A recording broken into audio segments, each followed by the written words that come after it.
முன்னாள் முதல்வர் பன்னீர்செல்வம் தனது சொந்த ஊருக்கு தாம் மனைவி கூட போயிட்டு வந்திருக்காரு. அந்த பயணம் அவருக்கு ரொம்பவே மகிழ்ச்சி ஏற்படுத்திருக்குதான். அங்குள்ள மக்கள்லாம் அவருக்கு கொடுத்த வரவேற்பு அவரை எதிர்பார்க்காததுன்னு சொல்றாரு. ஒரே ஒரு இடத்துல மட்டும் யாரோ மர்ம நபர்கள் அவரோட கார் மேல கல்லெறிஞ்சிருக்காங்க. அதை கேள்விப்பட்டதும் தொண்டர்கள் கொதித்தெழுந்திருக்காங்க. ஆனா பன்னீரதை பெரிதுபடுத்த வேண்டான்னு அமைதிப்படுத்திட்டாரு. இருந்தாலும் தேனி மாவட்ட போலீஸ் எஸ்பி பாஸ்கரன் அவருக்கு கூடுதல் பாதுகாப்பு வழங்கியிருக்காரு.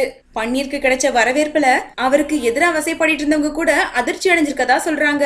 போடி தொகுதிக்குள்ள இனிமேல் பன்னீர் நுழைய முடியாதுன்னு சொன்ன போடி நகர செயலாளர் பாலமுருகன் அந்த பக்கமே வரலன்னு சொல்றாங்க.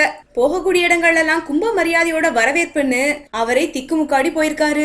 உங்களுடைய இந்த அன்புக்கு நான் என்ன செய்ய போறேன்னு தெரியல, ஆனா நிச்சயம் ஏதாவது செய்வேன்னு உருகினாராம். ஆனா மக்களோ நாங்க காசு கொடுத்து கூடிய கூட்டம் இல்ல, உங்க அன்பிற்காக வந்த கூட்டம்னு மேலும் முருக வச்சிருக்காங்க. மொத்தத்துல பன்னீருக்கு மக்கள் மத்தியில இருக்கிற ஆதரவை பார்த்த சசி டீம் படு அப்செட் ஆயிட்டாங்களாம். இந்த வீடியோ பிடிச்சிருந்தா லைக் பண்ணுங்க, வீடியோ பத்திர கமெண்ட்ஸ் போஸ்ட் பண்ணுங்க. மேலும் இது போன்ற தகவல் தெரிஞ்சுக்க எங்க சேனலை சப்ஸ்கிரைப் பண்ணுங்க. நன்றி.